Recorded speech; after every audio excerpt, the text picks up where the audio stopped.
오늘 시간에는 갈라디아서 강의 6번째 시간입니다. 율법을 주신 목적과 그 한계라는 제목으로 함께 말씀의 은혜를 나누기를 원합니다. 그동안에 갈라디아서 강의 5번을 했고요. 오늘 6번째인데요. 갈라디아서는 바울이 전한 그 복음을 속히 떠나 혼합된 신앙, 그리스도에다가 뭘 더 더해야 된다. 할례도 받아야 되고 날과 달과 절기도 지켜야 된다. 음식도 가려 먹어야 되고 이방인하고는 이게 정결법에서 섞이지 말아야 된다. 뭐 이런 것을 지켜야 구원을 받는다고 하는 유대 율법주의자들의 거짓 교사들의 가르침을 받고 그 바울이 전한 순수한 복음에서 떠나 잘못된 길로 가고 있는 그들을 책망하고 바로잡기 위한 것이고, 또한 그들이 어떻게 그러면 살아야 되는 것인가. 결국에 이제 5장 6장이 실천편인데 성령의 인도함을 따라서 가야 된다라는 거예요. 그러니까 이 바울이 좀 독특한데요. 그러니까 오늘날의 바울은 하나님께서 그에게 주신 바, 그에게 주신 사명을 완수했다고 보시면 돼요. 오늘날에 이 성경을 쓰게 하면 틀림없이 회개와 천국 복음을 쓰게 했을 거예요. 오늘날에는. 그러니까 시대마다 하나님께서 계시하고 드러내서 그들로 하여금 깨닫게 해주는 것이 다르다 이거죠. 그래서 바울에게 모든 것을 다 기대할 수는 없어요. 우리의 완전하신 분은 예수 그리스도 한 분뿐입니다. 할렐루야. 그래서 예수 그리스도의 그 말씀, 육신을 입고 계실 때 3년 반 동안 주신 말씀과 부활하셔서 요한계시록에 주신 말씀을 우리는 완전히 말씀을 씹어서 완전히 소화시켜서 내 것으로 만들면 돼요. 이것이 진짜거든요. 그러니까 예수 그리스도의 말씀을 표준으로 해서 가야지, 갈라디아 교회의 특수한 상황에 처해서 거기에 주신 말씀을 보편적인 일반적인 교리와 일반적인 구원론으로 끌고 가면 안 된다 그 말이에요. 근데 많은 사람들이 로마서와 갈라디아서의 칭의론을 구원론으로 끌고 가고 믿음만 있으면 자기는 구원받아 싼데만주의죠. 그쪽으로 끌고 감으로 말미암아 이 원래 그때의 그 상황에서 그 대상에게 바울이 쓰고자 했던, 성령의 감동으로 쓰고자 했던 그것을 알아서 우리는 주의하고, 오늘날의 내가 지금 오늘날의 우리의 상황에 있어서는 어떤 상황에 주의한지를 알아야 되는데, 이걸 가지고 보편타당한 진리처럼 얘기를 한다고 말 아니에요. 예수님의 말씀만 보편타당한 진리. 할렐루야. 그분 말씀만 절대적인 진리예요. 그런데 많은 사람이 갈라디아서를 엉뚱하게 인용을 합니다. 그래서 거기를 그 믿음으로 의롭다 하심을, 거기도 제가 지난번에 갈라디아 2장 16절 그 강의했지 않습니까? 그리스도의 그 신실하심이다. 믿음이 아니라 신실하심으로도 해석할 수 있다는 요즘에 신학자들이 많이 나오는데, 그분의 신실하심으로, 그분을 믿음으로가 아니라 그분의 신실하심으로 우리가 구원을 받는다 쪽에 포커스를 더 두어야 된다, 이렇게 얘기를 하고 있거든요. 그런데 믿기만 하면 된다, only란 말이 없는데 그렇게 나감으로 말미암아 사람들이 헷갈리고 있어요.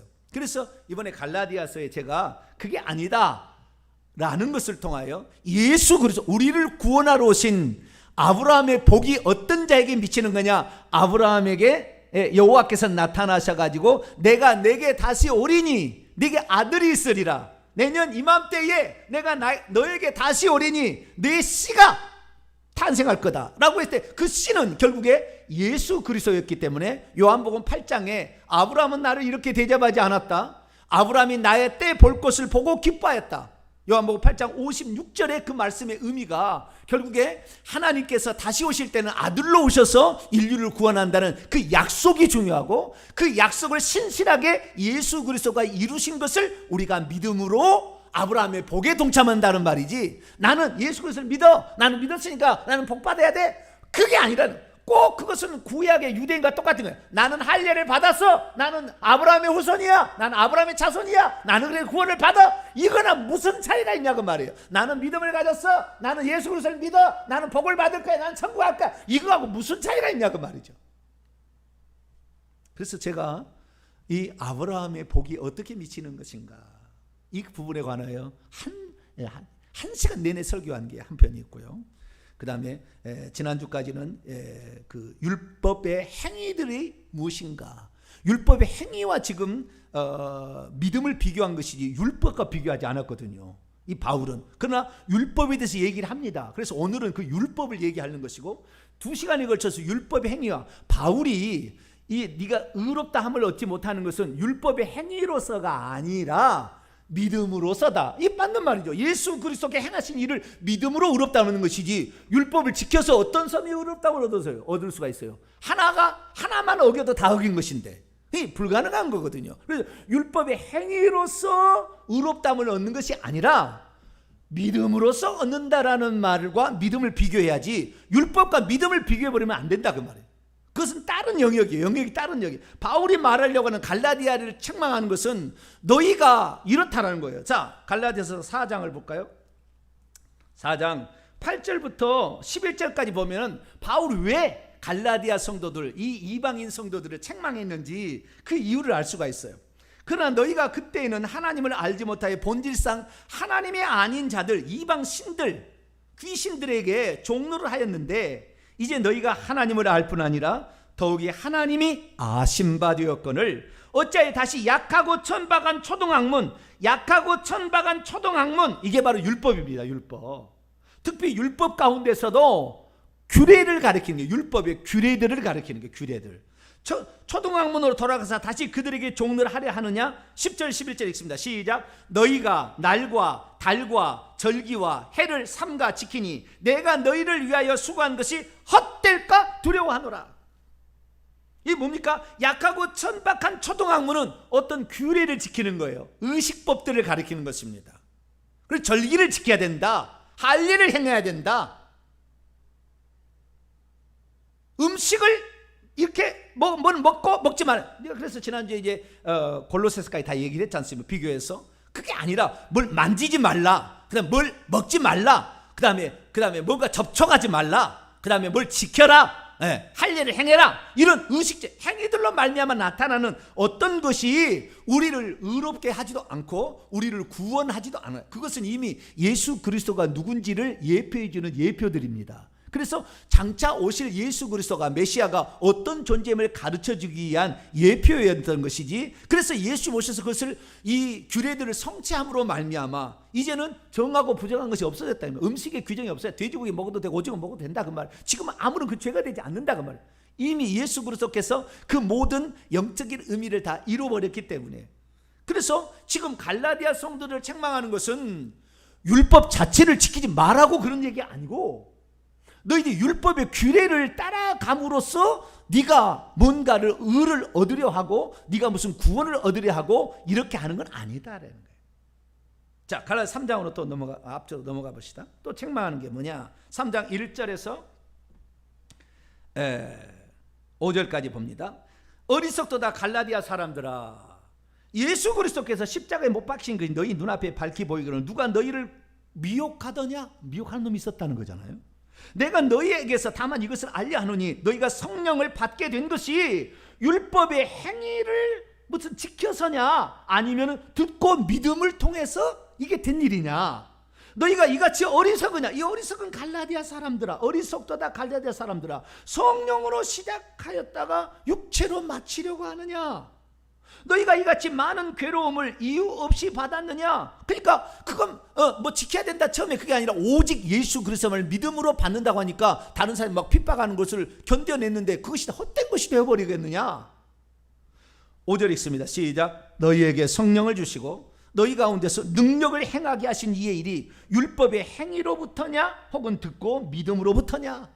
그래서 지금 바울이 갈라디아 성도들에게 책망하는 것은 율법의 행위, 어떤 규례들을 지켜야만이 우리가 의롭게, 이미 이것은 예수 그리스도를, 예수 오심을 성취해버렸기 때문에 6월절 양으로 죽으셨고, 예수님께서 성령을 보내셔서 오순절 7.7절을 다 이 완성을 하셨다고 말. 그래서 모든 이런 안식일은 예수님께 내게로 수고하고 무거운 다 내게로 내가 너희를 쉬게 하리라. 내가 너희를 쉬게 하리라. 안식을 주라고. 내가 안식이다. 내가 안식일의 주인이야. 그러니까 나에게 와야 돼. 안식일을 지켜서 안식일이 아니라 할 일을 지켜서 아브라함의 후손이 아니라 나에게 오는 것. 내가 너희에게 안식을 주는 것이고 내가 너희에게 구원을 주는 것이고 내가 너희에게 약속의 성취로 말미암아 해방을 갖다 주는 거야. 그리고 예수님이 그런 구약의 규례들을 완성을 해 주심으로 말미암아 이제 우리가 구원을 얻게 됐는데 다시 율법의 규례들을 지키려고 하지 마라 그래요.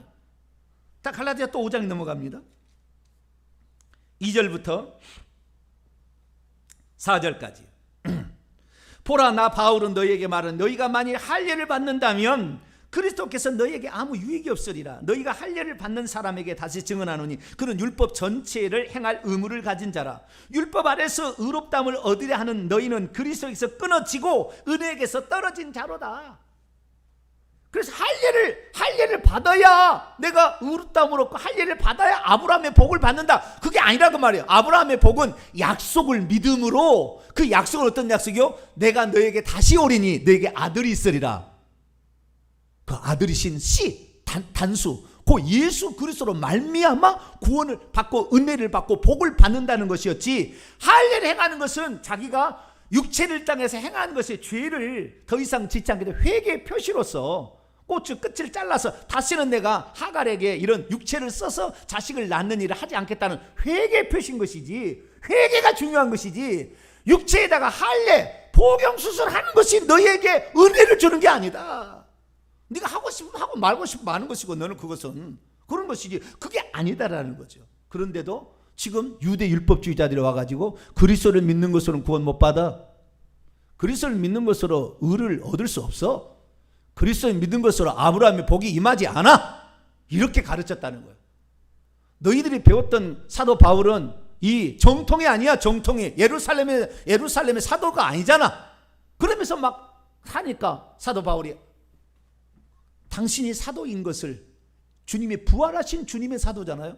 어린 양의 12사도가 있고 부활하신 주님의 사도예요, 바울은. 그래서 내가 부활하신 주님을 만났고 그 부활하신 주님으로부터 계시를 받아서 이 복음을 너희에게 전한 것이고, 이 복음은 어린 양의 12사들에게 허가를 받은 게 아니고 주님으로부터 직접 받아서 너희에게 전했고, 그래서 내가 전했는데 너희들이 듣고 성령을 받은 게 아니냐. 만약에 성령을 받은 것이 너희들이 증거인데 너희들이 성령을 받지 않았다면 내가 하는 말이 가짜일 수 있으나, 내가 너희에게 복음을 전해서 그 복음을 듣고 너희가 죄에서 자유로워졌고 그 다음에 너희들이 성령을 받은 모든 것들이 증거가 아니냐.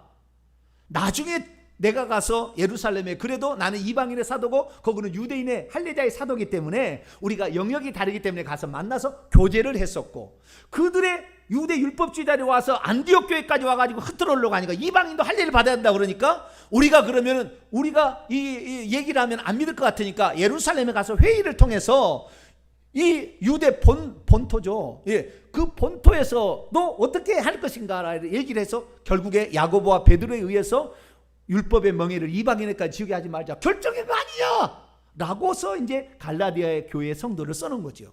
그래서 갈라디아 1장 2장은 그가 받은 복음과 그 다음에 그가 사도로 인정받은 것은 예수 그리스도의 직접적인 계시로 주어진 것이었다라는 것이고, 3장 4장은 율법의 행위가 아닌 믿음으로 말미암아 의롭다함을 얻고 믿음으로 말미암아 약속을 믿는 거예요. 약속을 믿음으로 말미암아 아브라함의 복을 받는다라는 것이에요. 덤으로 율법의 행위를 얘기하니까 율법의 기능과 율법의 역할과 율법의 한계에 대해서 말을 해야 됩니다. 그래서 이제 갈라디아 3장 10절부터 4장 11절까지는 율법을 주신 그 목적과 그 한계를 얘기해 주는 거예요. 그래서 이제 요 부분에 지금 우리가 와 있다는 좌표를 찍고 우리가 들어가면 될 것 같습니다. 자, 갈라디아서 3장 10절부터 이제 정리를 해 나가는데요. 오늘 이제 핵심은 좀 이따 하겠습니다만 율법을 주신 그 목적, 그다음에 율법이 지닌 그 한계, 그리고 율법의 역할은 완전히 끝나버렸는가, 종료되어서 이제 율법하고 나하고 아무 상관없는가, 이런 문제까지 제가 얘기를 하도록 하겠습니다. 3장 10절입니다. 무릇 율법 행위에 속한 자들은, 그러니까 나는 할례를 받아야 되고 음식을 가려 먹어야 되겠다 막 이렇게 계속 주장한다면 저주 아래 있게 될 것이다. 왜? 예수 그리스도께서 이미 그 오셔가지고 이 절기에 유월절 양이 되셔서 죽으심으로 유월절을 완성했기 때문에 예수님을 믿으면 죽음의 재앙이 넘어간다 그 말이에요. 그런데 다시 유월절을 지키려고 한다. 그럼 뭐예요? 그리스도가 오신 것을 무효화시키는 거예요. 그러면요. 그럼 뭐예요? 유월절을 한 번이라도 안 지켰든가, 유월절에 양을 흠 있는 걸 드렸다든가, 유월절에 양을 드리는 유월절을 빼먹었으면 저주가 임할 수밖에 없다는 거잖아요. 그래서 율법의 행위에 속한 자들은 저주 아래 있나니 기록된 바 누구든지 율법책에 기록된 대로 모든 일을 다 하나만 아니라 모든, 그래서 유대인들은 그 율법을 조사했더니 하라고 하는 것이 248가지, 하지 말라는 것이 365가지, 그래서 613가지가 있다고 자기들 나름대로 정한 거 아니에요. 그 613가지를 다 정하는데 613가지 하나에 안식일에 일하지 말라라는 규정이 있어요. 안식일에 일하지 말라. 안식일에 일하지 말라는 규정을 또 어떻게 지킬 거냐? 일하지 말라. 뭐 하라는 것은 너무나 간단합니다. 하라는 것은. 근데 하지 말라는 거 쉽지 않아요. 일하지 말라. 어떤 것이 일하지 말라죠? 알 수가 없어. 네? 일하지 말라. 내가 가다가 말이죠. 신발이 이쪽에 흐트러져 있어서 신발을 내가 이렇게 허리를 굽혀가지고 신발을 딱 정리해서 바르게 놨어. 일한 겁니까? 안 한 겁니까? 이건 코에 검을 코걸이, 귀에 검을 귀걸이, 랍비가 그건 일이다 그러면 일이고 규정이 없다니까요. 알 수가 없다니까요. 그래서 율법의 행위 가지고 따질 수는 없어요. 그러니까 율법의 행위에 계속해서 머물러 있으려고 한다면 이 사람은 저주 아래 있는 자밖에 되지 않는다는 거죠. 자, 신명기 27장 26절을 볼까요? 구약 성경. 출애굽 2세대들에게 다 말씀을 들려줬더니 출애굽 2세대들이 듣고 하는 얘기가 있어요. 마지막입니다. 이제 모세가 죽기 전에 신명기의 말을 자기가 시내산에 올라가지고 들었던 모든 말을 다 일러줘요. 그러니까 그 얘기를 듣던 출애굽 2세들이 뭐라고 하느냐 이렇게 얘기를 하는 거예요. 27장 26절 읽습니다. 시작. 이 율법의 말씀을 실행하지 아니하는 자는 저주를 받을 것이라 할 것이요 모든 백성은 아멘이라 할 것이라. 여기 있는 모든 말씀을 이 율법의 모든 말씀을 항상 실행치 않은 자는 어떻게 해요? 저주 아래 있는 자다. 그래서 이 율법의 행위로 가지고 따지면 전부 저주예요. 저주는 예수님이 대신 받으시고, 그래 갈라서 13절에 나와요. 저주는 예수님이 대신 받으시고 예수 그리스도를 믿으면 그분의 은혜가 우리에게 임하는 겁니다. 할렐루야. 그래서 우리가 믿음으로 복을 받는다 이거죠. 11절 또 하나님 앞에서 갈라디아 3장 11절 또 하나님 앞에서 아무도 율법으로 말미암아 의롭게 돼 칭의도 율법으로 말미암아 이 모든 걸 다 지켜서 칭의를 얻게 되는 것이 아니라 오직 의인은 믿음으로 말미암아 살리라 했던 하박국 2장 4절의 예언, 하박국 2장 4절의 예언처럼 믿음으로 말미암아 우리가 복을 받는 것이지 행위를 다 지켜서 그런 것은 아니다라는 겁니다. 특별히 행위는 율법의 규례들을 가리키는 거예요. 여기서 지금 갈라디아에 한 것은 율법 전체를 말하는 거지만 12절 율법은 믿음에서 난 것이 아니니 율법을 행하는 자는 그 가운데서 행해야 사는 거예요. 다시 레위기 18장 5절을 봐봐요. 율법은 듣고 그냥 끝나는 게 아니라 직접 행해야 복을 받는 거예요.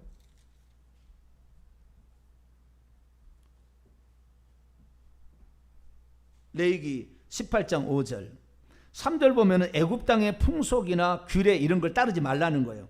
그러면서 5절 시작. 너희는 내 규례와 법도를 지키라. 사람이 이를 행하면 그로 말미암아 살리라. 나는 여호와. 규례와 법도 안식일 지켜야 되고 절기 지켜야 되고 음식 가려 먹어야 산다 그 말이에요. 그래서 우리가 그 살지 못하니까 그리스도께서 갈라디아 3장 13절입니다. 그러기 때문에 그리스도께서 우리를 위하여 저주가 되시기 위해서 사람이 되어서 오셨고 율법의 저주에서 우리를 대신 세례 요한으로부터 죄를 전가받아서 인류의 모든 죄를 전가받아서 대신 죄값을 속량 자기의 몸값을 주고 죄인들을 다 산 거죠. 그래서 해방하기 위해서 그 속량하셨으니 기록된 바 나무에 달린 자보다 저주하리는. 그래서 예수님께서 율법의 모든 저주에서 우리를 속량하시려고 되사서 우리를 해방해 주시려고 십자가에 못 박혀 죽으셨다. 이것이 저주와 있는 자라 신명기 21장 23절 무릇 나무 위에 있는 자는 나무 위에 있는 자는 저주 아래 있는 자라. 이 말씀처럼 예수님께서 십자가에 못 박혀 죽으심으로 나무에 매달려 죽으심으로 우리의 저주를 감당했다라는 것이죠. 그러니까 만약에 우리가 율법의 할례를 행하려고 하고 음식을 가려 먹으려고 하고, 오늘도 절기, 하나님의 교회는 유월절을 지켜야 된대. 안식일 교회는 안식일을 지켜야 된대. 그건 그리스도께서 오셔서 이미 이루어버린 것, 안식, 내가 너에게 안식을 주리라. 그 안식을 예수 그리스도께서 이미 오셔서 이제 성취하셨기 때문에 규례적인 것은 없어진 거예요. 그런데도 이걸 지켜야 된대. 참 지키고 싶다는데 뭐 어쩔 수 없죠. 뭐 하라고 하세요. 우리는 오직 그리스도께서 이미 이런 규례들은, 의식적인 법들은 제사, 성막, 성결, 음식, 절기, 이 5가지 의식법은 이미 예수 그리스도 오셔서 성취해버렸어요.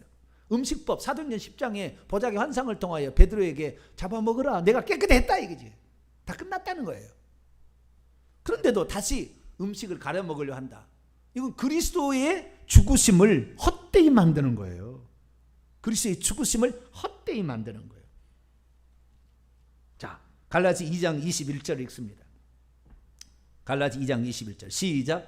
내가 하나님의 은혜를 패하지 아니하노니 만일 의롭게 되는 것이 율법으로 말미암는다면 그리스도께서 칭의가 율법을 지켜가지고 그게 이루어진다 한다면 그리스도가 왜 죽었냐? 죽은 것이 쓸모없는 일이다. 왜? 율법을 통해서도 의가 나오는데 그리스도께서 그 율법을 대신하여 율법의 저주를 속량하지 않으면 우리를 의롭게 되지 않기 때문에 하나님이 부득이하게 일을 하셨는데, 그러면 쓸데없는, 하나님이 사람 되어 오셔서 죽은 것이 쓸데없는 짓을 한 거다 그 말이에요. 그래서 우리는 율법의 규례들 끝났어요. 율법의 규례들은 끝난 거예요. 그래서 우리가 정확히 알아야 돼요. 그러면 십계명은 안 지켜도 되느냐? 이 문제에 대해 마지막에 제가 살 거예요. 십계명은 안 지켜도 된다는 사람이 있어 이제. 그 사람은 이제 과대 그 해석을 한 거예요. 그렇게 나가면 또 안 돼요. 자, 그건 좀 이따 얘기하고, 다시 갈라디아 3장 14절. 이는 그리스도 예수 안에서 아브라함의 복이 약속을 믿음으로 아들로 오셔서 복을 준다는, 아들로 오셔서 하나님이 여호와께서 내가 다시 너에게 오리는 아들로 오셔서 복을 준다는 그 아브라함의 복이 이방인에게 미치게 하고, 그리스도 예수 안에서 예수님으로 통하여 또 우리로 하여금 믿음으로 말미암아 성령의 약속을 받게 하며, 예수님을 통하여 그 복이, 아브라함의 복이 왜 내 씨 단수로 말미암아 그 복이 오니까 그것으로 우리 이방인에게도 복을 믿는 거예요. 그러니까 만약에 유대인 할 일을 지키고 한다고 하면 유대인만 복을 받아야 돼. 그 씨만 그 혈통만 할 일 해냈던 그 종족만 복을 받아야 돼. 아니, 이방인도 복을 받는 것은 모든 저주를 다 속량했기 때문에 아브라함이 하나님을 믿음으로 칭의를 얻었고 할 일을 통하여 회개를 했고 순종을 통하여 완전 이룸으로 말미암아 믿음의 예표잖아요. 약속을 믿음의 예표잖아요. 그리고 430년 후에 율법이 생겼어요. 임시로, 좀 이따 하겠습니다. 임시로 생기진 중간에 잠깐 끼워 들어온 거예요. 이것은 끼워 들어오는 거지 이것이 본질이 아니에요. 아브라함에게 주신 약속이 본질이에요. 이것을 예수 그리스도가 오심으로 완성했다는 거예요. 그래서 아브라함의 복은 예수 그리스도를 통해 오는 것이고, 이 복은 성령의 약속으로 믿음으로 통하여 성령의 약속을 준다. 성령의 약속이 아니라 원문을 보면은요, 약속의 성령이, 약속의 성령. 그러니까 이 무슨 말이냐면 예수 그리스도께서 오셔서 우리를 위해서 복을 주시는데 그 복을 성령을 통해 주신다는 약속이죠. 구약에 많은 약속이 있어요. 그래서 성령을 통해서 예수 그리스도의 복이 모든 사람에게 들어간다라는 걸 말하고 있는 거죠. 그래서 구약 시대에 율법만 얘기한 게 아니라 장차 예수 그리스도께서 오셔서 이 죄를 속량하신 후에는 성령을 통하여 모든 사람이 이 보혜사 성령을 받아가지고 모든 사람의 복을 받게 될 것이다라는 약속이 되어 있었던 거죠. 자, 구약 성경을 좀 찾아보도록 할까요? 자, 먼저 에스겔서 36장을 볼까요?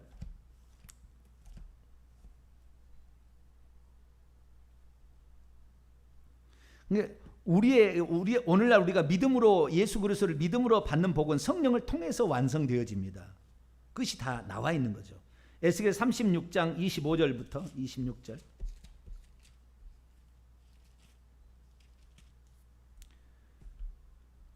26절 27절. 26절 27절. 같이 읽습니다. 시작. 또 새 영을 너희 속에, 보혜사 성령, 내주하시는 성령 약속이죠. 너희 속에 두고 새 마음을 너희에게 주어 너희 육신에서 굳은 마음을 제거하고 부드러운 마음을 줄 것이며, 또 내 영을, 여호와의 영이죠, 그죠?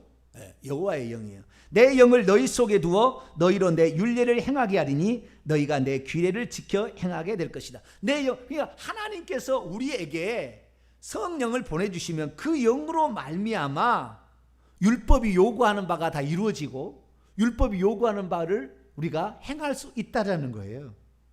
그래서 이 바울은 우리가 예수 그리스도를 믿었으면 성령의 인도함을 따라가야 된다. 이것으로 결론을 맺어요.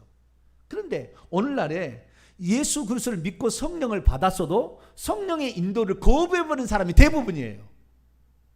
원칙은 성령의 인도를 따라가야 돼. 나중에 이제 갈라디아 5장 6절에 얘기하겠습니다. 거기 가면은 정상적으로 구원으로 갈 수가 있어요. 그런데 사람이 성령을 받았는데 성령을 따라가지 않냐고, 나는 예수 그리스도를 믿었으니까 미래죄까지 다 용서를 받아서 한 번 구원 영원한 구원이 하나는 이 잘못된 사상에 빠져버림으로 계속 죄를 짓고 있는 거예요. 성령 계속 책망하는데 책망 안 듣는 거예요. 그러니까 죽을 때 성령이 에베소 4장 30절처럼 구속의 날까지인 지신 성령이 떠나버리는 거예요. 죽는 날. 그래서 지옥 가는 거예요. 90%가 지옥 가는 거예요. 예수 믿는 사람. 그걸 몰라요. 그러니까 지금은 성령의 인도를 따라가라. 사람들이 성령의 인도가 뭔지도 몰라. 성령이 누군지도 몰라요. 성령이 예수님의 또 다른 자기 자신인지를 몰라. 세 번째 무슨 신인 줄 알아요. 그렇게 따라가니까 성령, 예수 믿기도 힘든데 또 성령까지 어떻게 또 뭘 경험하고 체험하고 해야 아주 복잡해져 가지고 안 하려고 그래. 모르니까, 잘 모르니까. 얼마나 지금 한 번 하나님이 얼마나 어떻게 되는지 잘 몰라. 그래서 완전히 삼신론적으로 믿어. 이게 지금 현실이에요. 그래서 오늘날에는 성령의 인도를 따르라. 그게 정상이에요. 사도 바울은 그게 바람직한 거 정상이었지만 사람들은 성령을 거부해버린다니까, 자유의지로.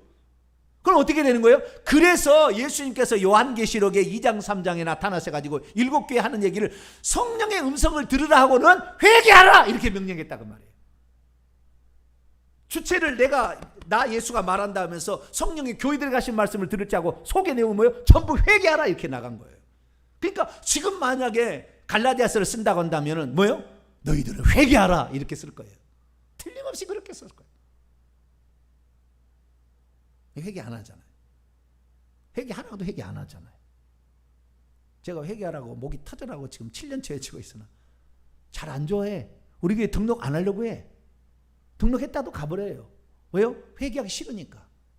죄를 책망하잖아요, 제가. 저희 교회는요, 붙어 있으면 생명이 할렐루야. 유튜브로 보신 분들 이 메시지를 듣는 사람 보게 될 것이고, 이 붙어 있으면 제 말을 믿고 제 말이 아니에요. 이것은 나중에 죽어서 천국과 지옥 가시면 알게 될 거예요. 성령이, 그래서 예수 그리스도께서 다시 내가 떠나가니 너희에게 유익이라. 가지 않으면 보혜사가 너희에게 오시지 않을까. 내가 가면 그를 너희에게 보내리니 그가 와서 죄와 의와 심판의 세상을 책망하시리라. 내가 보낼 보혜사 곧 성령이, 진리의 성령이 너희에게 오시면 내가 너희에게 한 말을 생각나게 할 것이고 내가 누군지를 증언해 줄 것이다. 할렐루야. 진리의 성령, 진리만을 그분은 얘기할 것이고 내가 한 얘기만을 그는 얘기할 것이다. 나 자신이 다시 오는 거니까. 조금 있으면 나를 보지 못할 것이지만 조금 있으면 나를 보리라. 성령이 오심이죠. 그래서 이 사실을 전혀 요한복음 14장에서 16장에 일컬어지는 이 보혜사 성령에 관한 말씀을 잘 모르면 영 딴 데로 가는 거예요. 근데 자기는 예수만 믿으면 끝났대. 성령 인도하고 아무 상관없대. 예수만 믿으면 자기는 구원은 끝났다는 거예요. 아니에요. 갈라서 5장 6장은 어디다 치워버리고 갈라디아서 3장 전반부만 가지고 뭘 따지려고. 그것도 제대로 이해하지 뭐. 율법의 행위들과 믿음을 비교한 건데 잘못 이해해가지고. 그래서 이런 구약에도 성령을 통하여 완성되어지는 그리스도의 속죄의 구속의 은총이 성령이 내주하시는 성령을 통하여 이루어진다는 것을 이렇게 약속하고 있는 것이죠. 그 성령의 이것이 바로 이렇게 한다는 것이 새 언약입니다. 구약의 율법을 옛 언약이라고 그러고 성령을 통하여서 율법의 의로운 요구가 이루어져 버리는 이런 모든 상태가 하는 것을 새 언약이라고 얘기하는 거예요. 예레미야 31장을 볼까요? 또 예레미야 31장 31절부터 34절까지인데요. 31절에 새 언약을 다시 체결한대요. 하나님이. 구약의 율법의 옛 언약, 시내산의 언약 갖고는 안 되는 거예요. 이것은 뭐요? 끼워 들어온 임시법이에요. 제한된 법이고, 이것은 그리스도가 없으면 필요 없는 거예요. 그리스도께 인도하기 위해서, 그리스도를 만나게 하기 위해서 미리 잠시 준 거예요. 그래서 새 언약이 필요한데 그 새 언약은 뭐냐? 33절이에요. 33절 시작. 그러나 그날 이후에 내가 이스라엘 집과 맺을 언약은 이러하니 곧 내가 나의 법을 그들의 속에다 집어넣어주고 그들의 마음에다가 기록하여 나는 그들의 하나님 되고 그들은 내 백성이 될 것이라 여호와의 말씀이라. 성령을 우리 속에 집어넣어 줌으로 말미암아 성령의 인도함을 받은 자가 율법의 의로운 요구가 다 성취되게 만들어지는 그런 상태로 가게 하겠다라는 약속인 것이죠. 이 성령은 요엘서 2장 28절 하면 내가 만민 위에 보내준다고 얘기하시므로 이 성령의 내주는 모든 사람에게 해당된, 남종과 여종이든 모든 사람에 해당된다고 요엘서 2장 28절 이하에 얘기하고 있어요. 요엘서 선지자가. 구약에는 이 성령을 받은 사람 위에다 받았는데 몇 명만, 손가락에 셀 정도로 몇 명만 그 성령을 받았어요. 그런데 예수 그리스도 이후에 보낼 성령은 모든 믿는 자들 속에 집어넣어 준다게 요엘서 2장 28절. 그것이 사도행전 1장에 베드로가 그것을 오순절에 성령 받는 사람들을 향하여 요엘서 말씀이 성취된 거다 얘기를 합니다. 그래서 우리는 이 성령의 약속, 모든 믿는 자들에게 예수님 대신으로 성령이 오셔서 그 마음 가운데의 죄를 책망하게 하셔서 회개케도 하시고 하나님 말씀에 순종케 하시는 일을 하신다라는 이 약속이 믿음을 통해서 성령을 통하여 이루어지는 것이지, 할 일을 내가 행했다고 절기를 지켰다고 되는 게 아니라 그 말이에요. 지금 누가복음 24장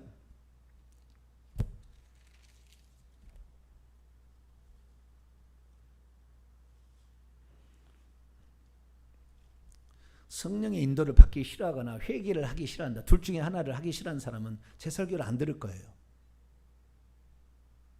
어쩔 수 없어요.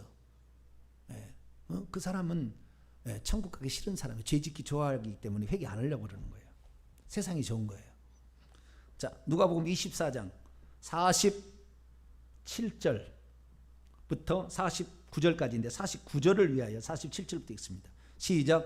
또 그의 이름으로 죄사함을 받게 하는 회개가 예루살렘으로부터 시작하여 모든 족속에 전파되어 기록되었으니 너희는 이 모든 일의 증인이라. 볼지어다 내가 내 아버지께서 약속하신 것을 너희에게 보내리니 너희는 위로부터 능력으로 입혀질 때까지 이 성에 머무르라. 아버지의 약속한, 내 아버지께서 약속하신 것이라고 되는 풀어서 한 것이고요, 원문은 내 아버지의 약속입니다. 그것은 아까 예레미야하고 에스겔에 나오는 약속이죠. 성령을 통하여 내 영을 그들의 속에 집어넣어서 그들하고 하게 하겠다는 약속이죠. 근데 그 성령이 오셔서 하시는 가장 큰 일은 47절 죄사함을 받게 하려는 회개하라. 죄에 대해서 하면 나를 믿지 아니하며. 그래서 회개케 하는 이 일을 성령께서 가장 중요하게 여기시고 하신다라는 사실을 우리가 알 수가 있죠. 다시 갈라디아 넘어옵니다. 그래서 믿음으로, 성령도 믿음으로 받고 예수 그리스도의 복도 믿음으로 받는 것이지 할례 행해서 된 것은 아니다라는 것을 얘기합니다. 그러면서 갈라디아 3장 15절에서 18절까지는 그 약속은 그 아브라함이 하나님을 믿었다는 것이 아니라 하나님께서 하신 약속을 믿었다는 거예요. 그 아들로 오셔서 그 단수 그 씨로 말미암아 모든 사람이 복을 받게 될 거예요. 왜? 그 씨가 오셔서 죄를 율법의 저주에서 우리를 성량하실 것이고 우리에게 성령을 주셔서 이 일을 다 행할 수 있도록 만드는 것이니까. 근데 오늘날에 어떻게 해요? 아브라함이 하나님을 믿었더니 의로 여겼대. 그러니까 내가 또 예수 그리스도를 믿으니까 나도 의로 여김을 받겠대. 쓸데없는 소리야 그 이야기가 지금. 예수 그리스도께서 하신 약속, 구약의 약속, 예수님이 무슨 일을 하셨는지를 믿어야 되는 것이고 그분이 성령을 통해 오늘 하실 것을 환영하셔야 되는 것이지. 나는 예수 그리스도를 믿었으니까 됐다? 아브라함이 여호와를 믿었으니 의로 여김을 받았다? 믿었는데 어떻게 했어요? 하갈하고 해가지고 이스마엘 낳았잖아요. 죄를 지어 하나님 13년 더 떠나서 이 싸가지 없는, 죄송합니다, 그다 하고 네가 나의 약속을 내가 그렇게 네가 약속을 나 앞에 그렇게 했는데 1년도 되지 못해서 나를 버리고 네 마음대로 행해야 이거사? 그래서 이 창세기 17장 1절에 아브라함아 99세에 나타나가지고 너는 내 앞에 완전하라. 나는 전능한 하나님이야. 내가 못할 게 있을 것 같아? 너는 왜 내 약속을 그렇게 금방 저버리고 육체를 따라 행하느냐? 이 악한 것아. 네 이름을 바꿔. 네 꼬추를 잘라야 돼. 이거예요. 그런데 하나님을 믿었더니 의로 여김을 받았다. 나도 예수 믿었더니 나는 천국 간대. 쓸데없는 소리하고 있어요. 그거 아니에요. 15절부터 18절은 그 얘기입니다.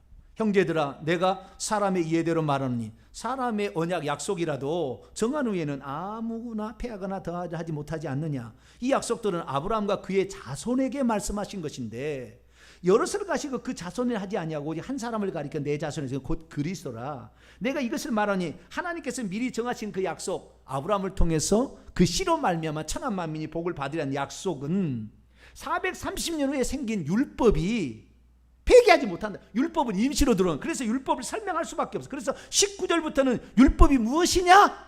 율법의 그 역할과 그 한계를 얘기해 주는 거예요. 자, 다시 17절로 430년 후에 생긴 율법이 폐지하지 못하고 그 약속을 헛되게 하지 못한다. 약속은 계속해서 남아있어. 이 약속을 믿는 거 약속이 먼저지 율법이 먼저가 아니야. 율법은 잠시 임시적으로 주어진 것뿐이야. 만일 그 유업이 율법으로부터 네가 하늘의 상속자가 되고 네 아들이 계속해서 복을 받게 되는 것이 율법에서 난 것이라 한다면, 율법에서 난 것이면 약속에서 난 것이 아니고, 그러면 약속으로 말미암아 아브라함에게 주신 모든 것은 다 헛되게 될 수밖에 없다. 그래서 믿음으로 하나님의 약속을 믿음으로 준 복이 우선인 것이고, 이 율법은 중간에 끼어들어온 임시법이다. 그걸 왜 그러냐면은 좀 더 얘기하겠습니다만은 내가 무슨 죄를 지었는지 모르니까, 내가 무슨 죄를 지었는지 모르니까 율법을 준 거예요. 율법을 통해서 이게 죄였구나, 그걸 깨달으라고, 회개하라고. 율법을 잘 모르니까. 그래서 율법은 임시적으로 준 것이고 죄를 깨닫지 못하는 자들에게 죄를 깨닫게 하기 위해 준 거라고요. 오늘날에 예수 그리스도를 믿어도 나는 죄가 뭔지를 잘 모르겠다. 철저히 율법을 공부해야 되는 거예요. 왜? 성령께서 깨닫게 하시는데 성령을 무시하고 있잖아. 성령은 지금 뭐가 죄인지를 날마다 지적하고 있는데 절대 안 들으려고 하잖아. 그리고 나는 율법하고는 나는 쓸데없대. 나는 이미 예수 그리스도 믿으니까 나는 예수 그리스도를 알려면 율법을 알아야 돼요. 그런데 율법의 무용론을 주장해. 율법의 무용론을. 그런 사람이 또 있어요. 꽉 찼어요. 그래서 율법에 대해서 뭔지를 바울이 설명을 해줍니다. 19절부터. 그러면 율법이 무엇이냐? 율법이 무엇이냐? 율법은 19절만 해도 세 가지의 역할이 있는 거예요. 기능과 역할이 있는 거예요. 첫째, 범법함으로 보태진 거예요. 더해진 거예요. 끼워 들어온 것입니다. 법을 범함으로 끼워 들어온 것이다 라고 말하고 있습니다.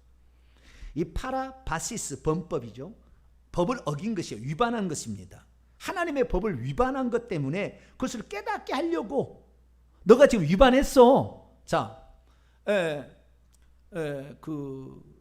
우리가 이렇게 행하는 것이 죄인지를 모르고 행할 수가 있어요. 그러니까 예를 들어서 어떤 사람은 처음에 옛날에는 모를 때 있어요. 비보자해라. 비보좌회전이란 말이 써 있었다고 예전에. 지금도 써 있는 데가 있죠. 신호등 보면 비보좌회전. 비보좌회전이니. 비보좌회전은 어느 때 좌회전할 수 있는 거예요? 빨간불일 때도 좌회전할 수 있나요? 저는 비보좌회전이니까 이제 그 의미를 잘 모르는 사람은 보호를 안 해주는데 좌회전할 수가 있구나. 이렇게 왼쪽으로 화살표가 됐으니까 빨간불이든 파란불이든 간에 차가 없으면 무조건 지나가는 거구나. 빨간불이 탁 들어왔어. 차가 없어. 엥 하고 지나갔어요. 그러면 그 불법이 아니에요? 불법이야. 이거 걸려버려. 비보좌회전은 반드시 파란색 신호등일 때만 비보좌회전이 된다고요. 법을 모르니까 자기가 법을 어긴도 몰라. 계속 빨간색인데도 좌우전 차가 안 오면 계속했어. 어느 날 경찰에 빽 하고 세웠어. 당신 말이야 법을 어겼다고. 아니 나 지금까지 계속 그렇게 해왔는데. 위반이 뭔지를 모르거든. 이 사람은 위반이 뭔지를 몰라. 자기 나름대로 생각을 해왔어. 그러니까 자기 마음대로 판단을 했는데 나는 지금까지 그렇게 해왔는데 그럼 법인이 어긴지 몰랐는데요? 안 걸려서 지금까지 벌금 안 부른 것이고 이제부터는 벌금 물어야 되는 거예요. 아시겠죠? 그러니까 자기가 뭔 법을 범했는지 모르는 사람을 위하여 하나님의 뜻대로 살지 않고 할 일을 행하기 전에 뭐요? 하가를 취해서 육신의 자녀를 낳는 것이 죄인지를 모른다 그 말이에요. 그 사람이. 예? 그렇게라도 나는 씨를 낳으면 되는 거지. 예? 그렇게 되는 것이지. 굳이 하나님께서 오셔가지고 네가 씨를 낳으면 되는 거지. 이렇게 자기가 죄인지를 모른다 그 말을. 죄인지를 모른다 그 말이에요. 그래서 범법함으로 율법은 더해져 끼어들어온 것이다 라는 거 말하는 거예요. 두 번째, 천사들을 통하여 한 중보자의 손으로 베푸시다는 말은 제정했다는 거예요. 중보자는 모세를 말합니다. 모세. 천사들을 통하여 그때 천사들이 많이 왔어요. 시내산에. 신명기 33장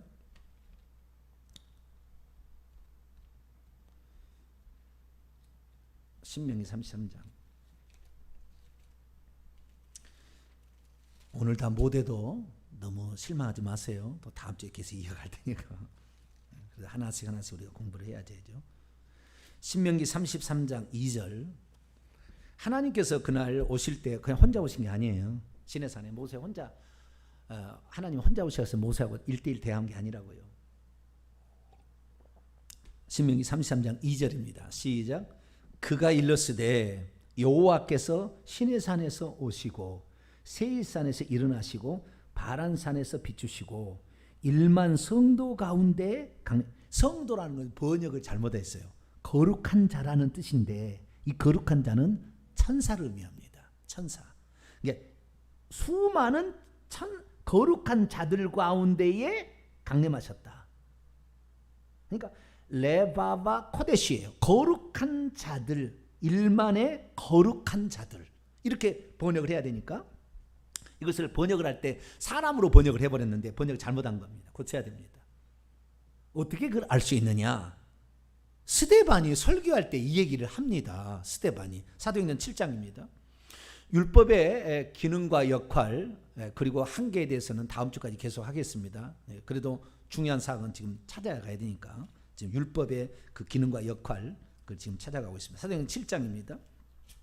유대인들은 그때 여호와만 오셔가지고 모세를 중보자 모세를 만났다고 얘기하지 않아요. 다 그들의 전통이 있어요. 전통이 38절 우선 읽고 53절 이렇게 읽겠습니다. 38절 시작. 신의 산에서 말하던 그 천사와 우리 조상들과 함께 광야 교회에 있었고 또 살아있는 말씀을 받아 우리에게 주던 자가 이 사람이라. 신의 산에서 말하던 처음에 모세를 신의 산에 부르잖아요. 그렇죠? 양치기 양떼를 칠 때 그때 모세야 그러잖아요.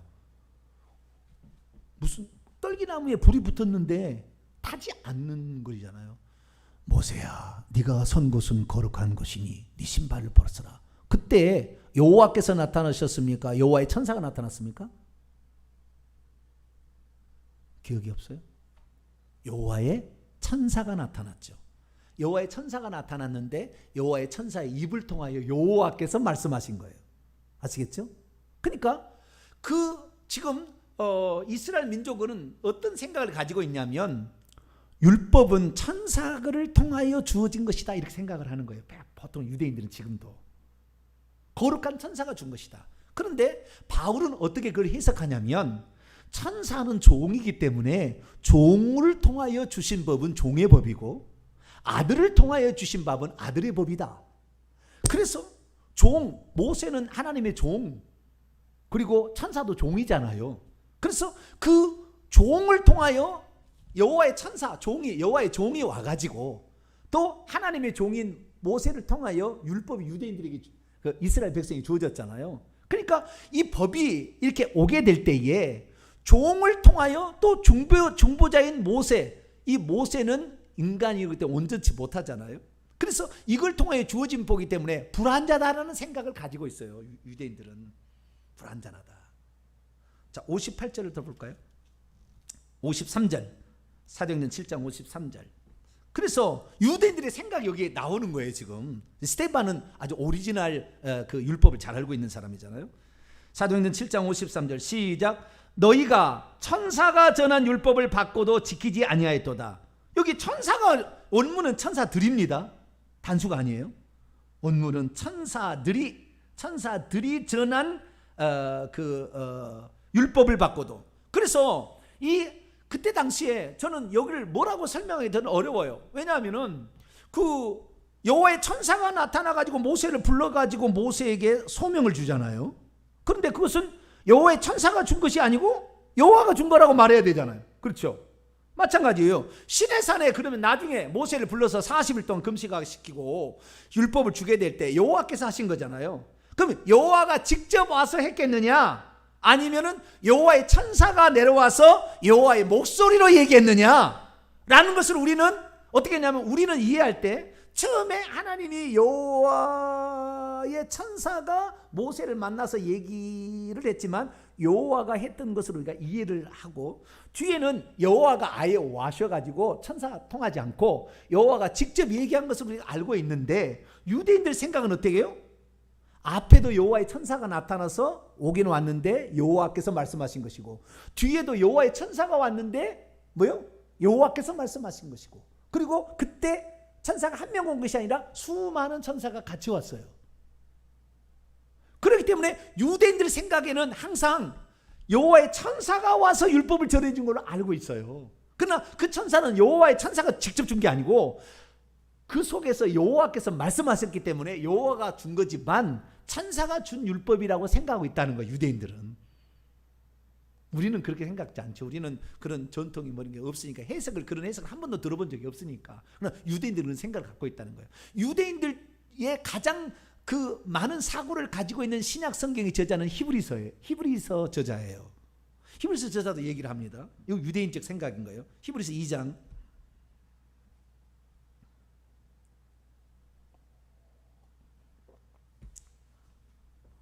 히브리서 2장 2절입니다. 히브리서 2장 2절에서 3절까지 말씀을 읽겠습니다. 시작. 천사들을 통하여 발설되었던 말씀이 견고하게 되어 모든 범죄함과 순종하지 아니함의 공정한 보응을 받았거든 우리가 이같이 큰 구원을 등한히 여기면 어찌 그 보응을 피하려. 그러니까 이 구원은 처음 예수 그리스도 아들을 통하여 주신 말씀이 있는데, 천사들을 통하여 주신 율법 말씀을 어겨도 엄청난 보응이 있어가지고 하나님 가차없이 죽여버렸는데, 하나님의 아들로 말미암아 히브리서 1장 2절 마지막 날 아들을 통하여 우리에게 말씀하신 말씀을 주목하지 아니한다면 그 보응이 얼마나 크겠느냐, 이거예요. 지금 이 히브리서 기자의 말은. 그러면서 천사들을 통하여 율법이 주었다고 얘기를 한다. 이것은 히브리인들의 생각이에요. 그들이 해석하는 그런 그들의 해석법에 따르면 그렇다는 겁니다. 다시 갈라디아서. 이런 일은 한 번도 못 들어본 사람 못 들을 거예요. 그러나 이제 유대인들 아는 사람, 유대인들에게 공부를 한 사람들은 그걸 아는 거죠. 그런즉 3장 19절 그런즉 율법은 무엇이냐? 범법함으로 자기가 뭔 범했는지는 모르니까 죄인지가 뭔지를 몰라. 그러니까 그것을 죄를 깨닫게 하려고 준 거예요. 여기 잠깐 한 번 더 들어갑시다. 로마서 말씀으로. 로마서 3장 20절. 그래서 율법은 자기가 뭔 죄를 지었는지를 깨닫게 해주는 법이에요. 너가 위반했다. 내가 지금 잘못한 거야. 벌금 물어야 돼. 너 보응 받아야 돼. 라는 것을 알게 하는 거죠. 20절입니다. 로마서 3장 20절. 로마서 3장 시작. 그러므로 율법의 행위로부터 그분 앞에 의롭다함을 얻을 육체는 없나니 율법으로는 죄를 깨달음이라. 그렇죠. 율법이 없었으면 죄인지 잘 몰랐다는 거예요. 죄를 몰랐다는 거죠. 원문을 직역하면 왜냐하면 율법을 통하여 죄의 완전한 지식으로 끝나요. 그냥. 왜냐하면 율법을 통하여 죄의 완전한 지식이 있을 것이다. 뭐 이런 거죠. 뒤에는 없어요. 단어가 없어요. 네. 죄의 완전한 지식이 율법을 통해서는 잘 못 깨닫는다 그 말이죠. 그러니까 이제 의역을 해서 율법으로는 죄를 깨달음이라 그거예요. 로마서 5장 또 넘어가 봐요. 5장 13절입니다. 5장 13절 시작. 죄가 율법이 있기 전에도 세상에 있었어요. 근데 율법이 없었을 때는 죄를 죄로 여기지 않았다. 그러니까 죄를 죄로 여기지 않았다. 죄를 죄로 세마지 계산하지 않았다. 그렇지만 14절 보세요. 그런다 할지라도 아담으로부터 모세까지, 그때는 율법이 없었잖아요. 아직 율법이 없었어요. 아담으로 모세까지 아담의 범죄와 같은 죄를 짓지 아니한 자들까지도 사망이 왕노를 했어요. 왜? 죄의 싹은 사망이니까. 그러니까 그때 아담에게 하나님 말했잖아요. 선악을 알게 하는 실과를 따먹으면 정령 죽으리라. 사망이라 거예요. 따먹었어요? 안 따먹었어요? 사망이죠. 끝났다 그 말이에요. 모세를 통하여서 하나님이 너 이거 위반했어 라고 율법을 통해서 가르쳐주기 전에도 이미 사망 상태예요. 사망 선고 상태. 그런데 많은 사람이 자기가 지금 사망 선고 상태에 있는지를 몰라. 지금도 몰라 잘. 그러니까 율법을 얘기해줘야 아하 내가 지금 사망 선고 상태에 있고 집행만 안 했을 뿐이네. 그걸 깨닫는다는 거죠. 그래서 그 율법의 기능이라는 것은 우리가 위반했고 범법했던 것을 깨우쳐서 그러면 우리가 어떡할까요? 우리가 사망 선고 상태에 있는, 지금 언제 죽을지 모르는데 우리 지옥 가겠네요. 그래서 그리스도께로 인도하는 몽학 선생을 한다. 초등교사 역할을 한다는 거예요. 네가 상태가 어떤지 상태를 알게 해서 빨리 그리스도를 붙잡아서 구원을 받도록 하기 위한 역할을 한다 그거죠. 근데 그 율법은 두 번째 범법을 하여 주어진 것이고 더해진 거예요. 그 율법을 깨닫게 한 것이고, 두 번째는 천사들을 통하여 주어진 중보자의 손 모세를 통하여 주어진 것이다. 그렇게 말함으로 아들을 통하여 주신 법과는 차이가 있다라는 것이고 훨씬 못 미친다는 거예요. 거기에 훨씬 못 미친다는 거예요. 자, 21절을 보세요. 갈라디아서 3장 21절. 그러면 율법이 하나님의 약속들과 반대되는 것이냐? 결코 그럴 수 없느니 만일 능히 살게 하는 율법을 주셨다라면 의가 칭의를 받는 것이 율법으로 말. 능히 살게 하는 율법이 아니었다라는 거잖아요. 예수 그리스도를 믿으면 생명을 줘요, 안 줘요? 주잖아요. 죄를 사하고 생명을 주잖아요. 죄는 사하는 거 예수의 피고 생명을 주는 성령이잖아요. 예수 그리스도를 통해서는 죄 사함과 생명 공급이 있으나 율법은 죄 사함과 생명 공급 가운데에 죄 사함은 제사를 통하여 있잖아요. 그죠? 있어요, 없어요? 제사를 통해 죄 사함을 받을 수 있어요. 그런데 생명 공급은 있어요, 없어요? 율법을 지키면 생명이 공급돼요? 불가능합니다. 율법에 한계가 있어요. 한계가. 그런데 지금 예수 그리스도를 통하여 어마어마한 축복이 내게 왔는데 율법을 다시 지켜야 된대.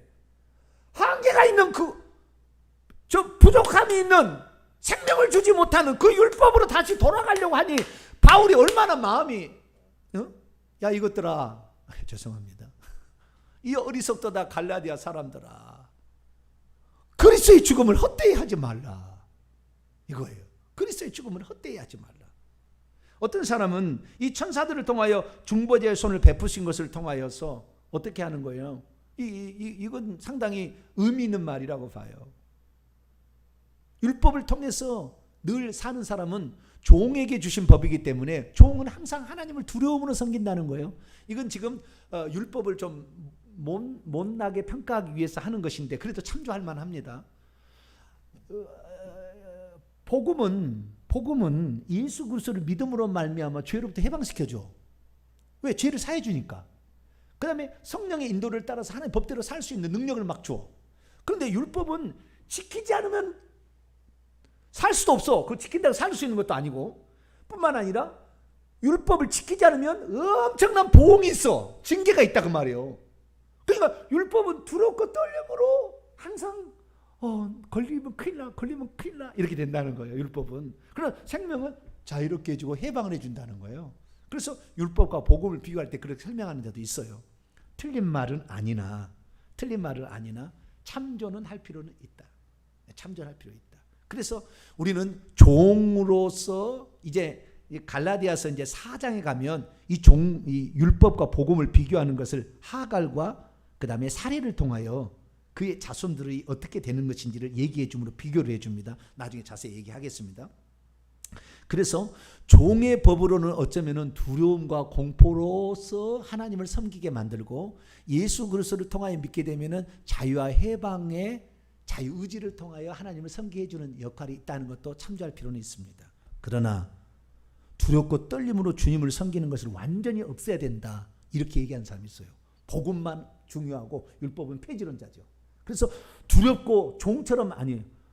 이 사람은 지금 성경을 잘 모르는 거예요. 왜 모르냐면은 우리는 성경의 완성은 어디로 가야 된다고요? 요한계시로 가야 된다니까요.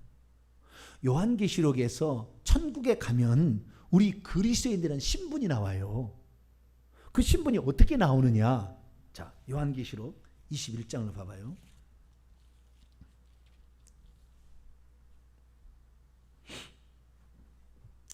요한계시 21장 보면은 신분이 5가지로 나와요. 5가지로.